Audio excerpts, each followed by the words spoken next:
Dans les années 1930, Edmond Locard, le précurseur de la criminalistique moderne, affirmait que victimes et criminels offrent aux policiers suffisamment d'indices pour être, dans presque tous les cas, identifiés ou démasqués. Compte tenu des techniques restreintes dont disposaient les enquêteurs de l'époque, cette réflexion traduisait un réel optimisme. Elle est aujourd'hui devenue réalité, car les sciences appliquées mises au service de la justice tissent un filet d'une redoutable efficacité. Et rares sont les assassins qui passent entre les mailles. En juillet 1994, Hope Dennis Hall et son fils Robert, âgé de 3 ans, habitent dans la banlieue de Richmond, en Virginie, dans cette résidence. Hope, âgée de 22 ans, vient de sortir majeure de sa promotion à l'Université de Virginie. Elle veut devenir journaliste et entrer dans l'univers très fermé des journaux d'information à la télévision. La chance lui sourit le jour où elle décroche un poste à l'antenne de NBC à Richmond. Elle était très enthousiaste et déterminée. Elle était très mûre pour son âge. Hope rêvait de devenir envoyée spéciale et présentatrice. Nous l'avions engagée en qualité de monteuse. En gros, elle était chargée de collecter et d'assembler des extraits vidéo pour nos émissions. Hope a mûri grâce aux épreuves qu'elle a dû surmonter. À l'âge de 9 ans, les médecins diagnostiquent un grave cancer du rein. Après 5 ans de traitement, Hope parvient à vaincre la maladie. À 19 ans, elle tombe enceinte alors qu'elle vient d'entrer à l'université. Hope et le père de l'enfant sont tous deux conscients que le mariage n'est pas la bonne solution et optent pour une garde partagée. Nous n'étions pas prêts. Nous avions besoin de grandir avant de pouvoir remplir les obligations qu'impliquait le mariage. Dans le fond, c'était ça le problème. Tous s'accordent à dire que Hope était à la fois une mère dévouée et une femme ambitieuse et déterminée. C'est pourquoi son absence injustifiée dans le courant de l'après-midi du 11 juillet 1994 provoque immédiatement l'inquiétude de ses collègues dans la salle de rédaction. Ils appellent plusieurs fois à son domicile, mais personne ne répond. Une de nos équipes était dans le quartier. Nous l'avons donc envoyé vérifier ce qui se passait. Et en arrivant, nos hommes ont vu que la police avait bloqué l'accès à la résidence. Ça sentait la mort, si vous voyez ce que je veux dire. Il y avait du sang sur la porte d'entrée. Hope a été retrouvée morte, poignardée, gisant sur le sol de sa chambre. C'était l'une des pires scènes de crime que je n'ai jamais vues. Il y avait du sang partout. La porte d'entrée de l'appartement de Hope est verrouillée et ne porte aucune trace d'effraction. Aucun objet de valeur n'a été dérobé.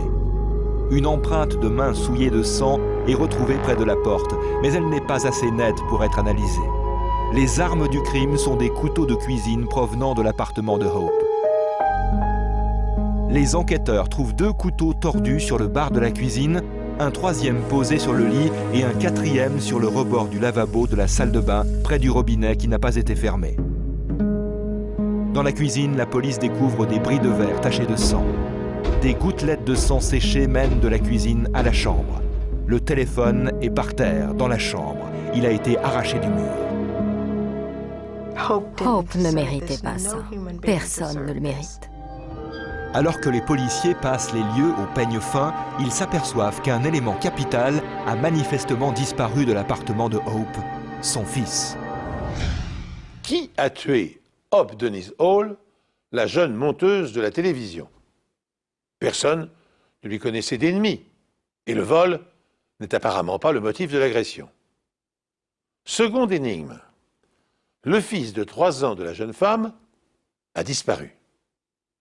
Dans un premier temps, cette information rassure les policiers, car le petit garçon n'a pas assisté au meurtre de sa mère et a lui-même échappé au carnage. A-t-il été kidnappé? Les policiers contactent aussitôt le principal suspect, Robert Kinney, le père de l'enfant. Je me souviens, j'étais chez ma mère. Je venais de rentrer quand elle m'a dit qu'un inspecteur avait appelé. Kinney informe la police que leur fils, Robert Jr., est avec lui en Virginie du Nord, à 2 heures de route de chez Hope. L'enfant passe l'été avec son père. La police souhaite interroger Kinney et lui demande de se déplacer. Mon père m'a conduit jusque là-bas. Je ne ressentais rien. J'étais comme un zombie. Les enquêteurs pensent que Hope connaissait son agresseur car la porte d'entrée était verrouillée. Cette personne possédait nécessairement une clé. C'était une porte à peine dormante qui ne pouvait être verrouillée que de l'extérieur. Nous devons retrouver le coupable. Quand quelqu'un s'acharne à poignarder une personne, lui tranche la gorge 3 fois et la laisse pourrir sur le sol, il recommencera à coup sûr. Ce meurtre ressemble étrangement aux homicides de l'étrangleur du sud de Richmond, qui a violé et assassiné 5 femmes sous leur propre toit. Cette affaire a déclenché un vent de panique au sein de la population. Les gens barricadaient leurs fenêtres et modifiaient complètement leur mode de vie. Timothy Spencer, l'étrangleur du sud de Richmond, a été exécuté peu de temps avant le meurtre de Hope Hall. Son affaire a marqué l'histoire judiciaire des États-Unis, car il a été le premier condamné à mort, inculpé grâce aux analyses ADN. Le procès de Timothy Spencer a sensibilisé les autorités judiciaires sur l'importance des preuves ADN. À la suite de l'affaire Spencer, les législateurs de Virginie ont créé la première banque de données ADN du pays. Elle centralise les profils ADN de tous les criminels incarcérés en Virginie sur support informatique. Beaucoup de criminels ont tendance à récidiver une fois sortis de prison. De retour sur les lieux du crime, les médecins légistes découvrent sur les débris du verre cassé dans la cuisine des traces de sang étranger, certainement laissées par le tueur. Le tueur a également laissé des traces de sang sur le couteau abandonné sur le rebord du lavabo. L'examen médico-légal révèle plusieurs signes d'agression sexuelle. Après avoir relevé les indices sur les lieux du crime, les médecins légistes procèdent à des analyses du DQ-alpha et des polymarqueurs de l'ADN. L'analyse polymarqueur portait sur 5 segments différents de l'ADN. Le DQ-alpha correspondait au 6e. L'observation de ces 6 segments nous permettait de différencier les individus. L'ADN du tueur de Hope Hall ne correspond à aucun de ceux entrés dans la banque de données des experts scientifiques. Les enquêteurs décident alors d'explorer une autre piste. La plupart du temps, la victime et le tueur se connaissent d'une façon ou d'une autre. Il peut tout aussi bien s'agir de personnes très proches que de vagues connaissances. Les enquêteurs s'entretiennent avec le père de l'enfant, Robert Kinney. Il a un alibi. Il était chez lui à plus de 2 heures de route de chez Hope au moment du crime. Kinney souhaite néanmoins fournir un échantillon de son sang en vue d'une analyse ADN. J'étais prêt à tout pour aider les enquêteurs pour qu'ils me raient de la liste des suspects, pour qu'ils puissent ensuite se concentrer sur le véritable coupable. Donc ça ne m'a pas dérangé. Son ADN ne correspond pas à celui prélevé sur les lieux du crime. Kinney est donc innocenté. Un réel soulagement. Être convaincu d'un fait et en avoir la preuve scientifique sont 2 choses différentes. Je sentais au fond de moi que ce n'était pas lui. La comparaison d'échantillons d'ADN pour identifier un criminel ou une victime date de 1984. On la doit à Alec Jeffrey, un généticien britannique. Il a mis au point une technique de représentation visuelle des séquences de l'ADN. Ressemblant à des codes-barres, elles figurent sous la forme de 2 colonnes de barres parallèles de différentes épaisseurs qui correspondent aux chromosomes hérités du père et de la mère. C'est la signature, l'empreinte génétique de celui qui a fourni l'ADN. Elle est unique et ne subit aucune modification au cours de l'existence. Depuis la découverte de Jeffrey, la technique n'a pas cessé de s'affiner. Elle constitue aujourd'hui une preuve médico-légale d'une redoutable efficacité. Les policiers ayant disculpé Robert Kinney, le père de l'enfant, ils se penchent maintenant sur le passé et le mode de vie de la victime. Elle était extrêmement prudente et méfiante. Je l'imaginais mal aller dans un endroit où elle risquait de se faire tuer. Nous n'avons trouvé aucun élément pouvant indiquer qu'elle était sortie et qu'elle avait peut-être rencontré un homme dans un bar qu'elle aurait ensuite ramené chez elle. Mais bientôt, les enquêteurs découvrent 2 témoins potentiels. 2 voisins affirment avoir vu un homme torse nu sortir en courant de la résidence de Hope la nuit du meurtre. D'après eux, il avait des tatouages sur le bras et le torse qui ressemblaient à des symboles grecs. Il s'agissait d'une sorte de fer à cheval barré d'un éclair, l'emblème d'Omega Sci-Fi. Omega Sci-Fi est une confrérie d'étudiants de l'université locale. Les amis et collègues de Hope déclarent que le signalement de l'inconnu pourrait correspondre à la description d'un homme avec qui Hope était récemment sorti. Selon eux, Hope aurait affirmé qu'il s'était montré violent lorsqu'elle avait voulu mettre un terme à leur relation. L'ancien petit ami en question s'appelle Leroy Quick. La police découvre qu'il porte des tatouages d'Omega Sci-Fi sur le bras et le torse. Les 2 témoins identifient Quick parmi un groupe d'anonymes comme étant celui qu'ils ont vu sortir de la résidence de Hope en courant. Les enquêteurs sont persuadés d'avoir mis la main sur le coupable. Police made a break in this case just before sunrise. Around 6 a.m., they arrested 29-year-old Leroy D. Quick III. All of us were surprised. Nous avons tous été surpris parce qu'elle ne nous avait jamais parlé de lui. Les collègues de travail de Hope informent la police que la jeune femme et Quick s'étaient rencontrés l'été précédent. Quick nie être en possession des clés de l'appartement de Hope. Il nie s'être rendu chez elle la nuit des faits et nie également toute implication dans le meurtre. L'affaire était pleine de rebondissements. Nous pensions voir le bout, nous pensions être sur le point de découvrir ce qui s'était passé, mais finalement, ce n'était pas le cas. Les enquêteurs sont stupéfaits d'apprendre que l'ADN de Leroy Quick ne correspond pas aux empreintes génétiques recueillies dans l'appartement de Hope. C'était assez surprenant car des témoins l'avaient identifié et affirmaient qu'il était sorti de l'appartement en courant, torse nu, puis avait sauté dans une voiture avant de partir en trombe. Heureusement qu'il y avait les tests ADN. Sans ça, ils auraient tout mis sur le dos de Leroy Quick. Les enquêteurs interrogent à nouveau des centaines de voisins, amis et membres de la famille de Hope au cas où un détail leur aurait échappé. Rien. Rien du tout. Et vous pouvez me croire, nous avons interrogé énormément de personnes. Je pense pouvoir affirmer sans trop me tromper que nous avons interrogé presque tous les habitants de la résidence Halcombe Manor. Une année entière s'est écoulée et le meurtrier de Hope Hall n'a toujours pas été identifié. Les parents de la jeune fille refusent de baisser les bras. Ils restent en contact avec la police et écrivent à des dizaines de législateurs pour solliciter leur aide et retrouver le meurtrier de leur fille. 2 raisons nous motivaient. Il avait non seulement tué Hope, mais il continuait de constituer une menace publique. C'était très frustrant pour tout le monde. Sa mère était bouleversée et elle était vraiment angoissée à l'idée de ne pas savoir ce qui était arrivé à sa fille.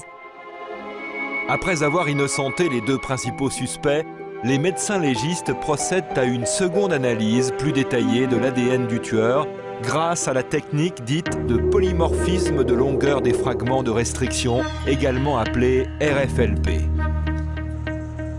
À cette époque, l'analyse RFLP est le test ADN le plus performant. Elle permet de mesurer divers segments d'ADN du tueur afin d'identifier les longueurs caractérisant chaque individu.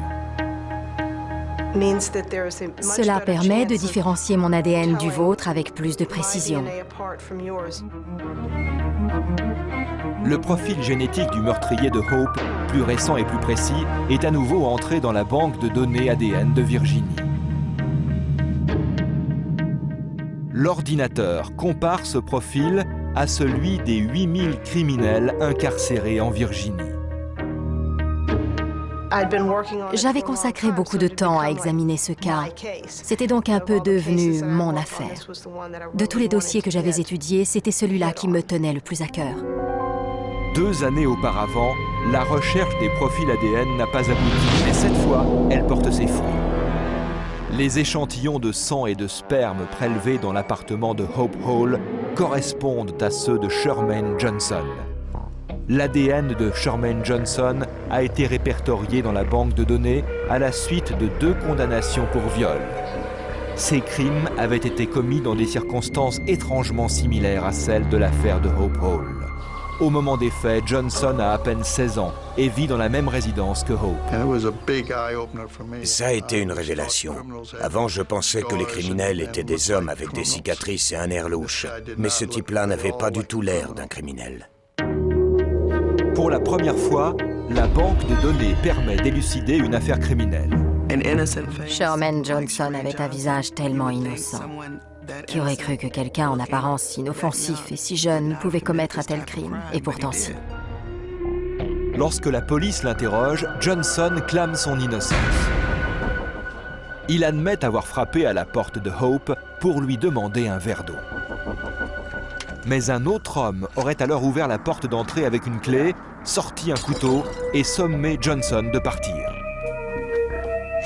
Cette histoire aurait pu concorder avec le témoignage des voisins qui affirmaient avoir vu un autre homme que Shermaine Johnson sortir en courant de l'appartement de Hope plus tard dans la nuit. Se pourrait-il que Shermaine Johnson soit innocent? Les enquêteurs demandent à Mark Safarik, profileur du FBI, de comparer le comportement criminel de Johnson à celui du meurtrier de Hope Hall. Son comportement criminel est-il élaboré? Non, comme c'est souvent le cas chez les jeunes délinquants. Mais mon travail ne consistait pas à étudier Shermaine, ni même le meurtrier. On m'a simplement demandé d'observer des comportements. Idéalement, un profileur devrait posséder des connaissances pluridisciplinaires, en psychologie, en sciences du comportement, en sociologie, en criminalistique et en médecine légale. En Europe, les profileurs sont des psychologues ou des psychiatres qui se sont spécialisés dans les affaires pénales. Aux États-Unis, les profilers sont des officiers enquêteurs, généralement issus du FBI. Dans les situations de prise d'otage, par exemple, le rôle du profileur consiste à évaluer les risques encourus et à établir une stratégie de communication. Il fournit au négociateur un profil psychologique du ravisseur, mesure son degré d'adaptation et de dangerosité et conseille le chef des opérations dans ses choix stratégiques. Dans notre affaire, Mark Safarik, profiler du FBI, doit rapidement cerner la personnalité du tueur présumé pour comprendre ses motivations et la nature de ses déviances. Safarik se rend à l'appartement de Hope afin de mieux comprendre la scène du crime. Il étudie également des photos et des rapports concernant les autres viols dont Johnson a été accusé. Ces 5 crimes présentent plusieurs similitudes comportementales. Toutes les victimes étaient jeunes et vivaient près du domicile de Shermaine Johnson. C'est la même dynamique qui régit tous ces crimes. Contrairement à beaucoup d'agresseurs sexuels qui abordent, enlèvent et violent leurs victimes au même endroit, ce jeune homme cherche d'abord à enlever ses victimes, puis à les emmener dans un lieu différent pour ensuite les violer. À chaque fois, Johnson s'est introduit chez ses victimes sous un faux prétexte, puis une fois à l'intérieur, les a menacées avec l'un de leurs propres couteaux de cuisine. Même lorsqu'il a le choix entre différents couteaux, dont de gros modèles plus intimidants et dotés de plus longues lames, il opte pour un petit couteau qu'il manie plus facilement. Le bureau du procureur a désormais la certitude que Johnson a frappé à la porte de Hope Hall le soir des faits et lui a demandé un verre d'eau. Une fois à l'intérieur, il passe à l'attaque. Le verre tombe au sol et Johnson s'empare d'un couteau. La traînée de sang indique que l'agression a commencé dans la cuisine avant de se poursuivre dans la chambre. Johnson tord plusieurs lames de couteau et retourne à chaque fois à la cuisine pour chercher une nouvelle arme.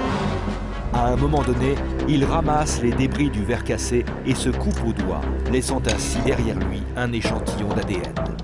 Les preuves indiquent qu'après avoir tué Hope Hall, Johnson s'est lavé les mains dans la salle de bain, mais n'a pas réussi à faire disparaître toutes les traces de son sang. Il a essayé d'effacer les preuves et il était peut-être blessé. Il aurait donc laissé le robinet couler. Peut-être voulait-il simplement nettoyer le couteau, mais ça n'a pas suffi. Mais une question reste sans réponse. En supposant que les témoins ont correctement identifié Leroy Quick, pourquoi ce dernier est-il sorti en courant de l'appartement de Hope cette nuit-là? Le procureur pense que Quick n'a rien à voir avec le meurtre. Mais il se peut que Quick se soit rendu chez la victime cette nuit-là. Il se serait servi d'une clé pour entrer et aurait alors découvert le corps de Hope. Craignant d'être accusé du meurtre, il se serait enfui en verrouillant la porte derrière lui. Cependant, Quick nie cette version des faits. Sherman Johnson fut quant à lui jugé pour le meurtre de Hope Hall et condamné cette fois à la peine capitale. Pour moi, cet homme est un animal. Je tiens fermement à assister à son exécution. S'il n'y avait personne pour administrer l'injection létale, je n'hésiterais pas à le faire moi-même.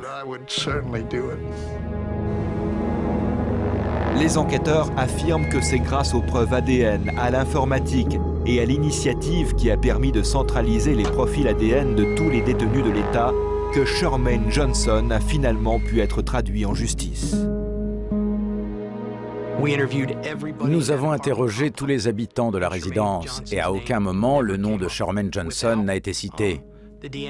Sans la banque de données ADN, sans cette preuve médico-légale, je pense que nous n'aurions jamais élucidé cette affaire. Nous faisons pression pour créer une banque de données ADN transnationale. Les criminels ne restent pas statiques. Ils se déplacent de ville en ville, d'État en État et de pays en pays. Nous voulons faire comprendre à ces gens que où qu'ils aillent, leur crime ne restera pas impuni parce que la justice et les techniques ADN les attendent au tournant. Au moment des faits, Sherman Johnson était mineur et vivait à New York avec sa grand-mère. En juillet 1994, il était venu passer quelques jours de vacances chez des proches en Virginie. Dans les 2 ans qui suivirent l'agression de Hope Hall, il viola 2 autres femmes. Arrêté, il fut condamné à une peine de 100 ans de prison, assortie de la peine de mort. En 1998, l'article 37A de la Convention internationale des droits de l'enfant, adoptée par l'Assemblée générale de l'ONU, interdisait la peine de mort pour les infractions commises par des personnes âgées de moins de 18 ans. Johnson bénéficia de cette disposition et sa peine fut commuée en détention à perpétuité. En 2005, la Cour suprême des États-Unis supprima à son tour la peine capitale pour les mineurs, estimant qu'elle violait le 8e amendement qui interdit les châtiments cruels et inhabituels.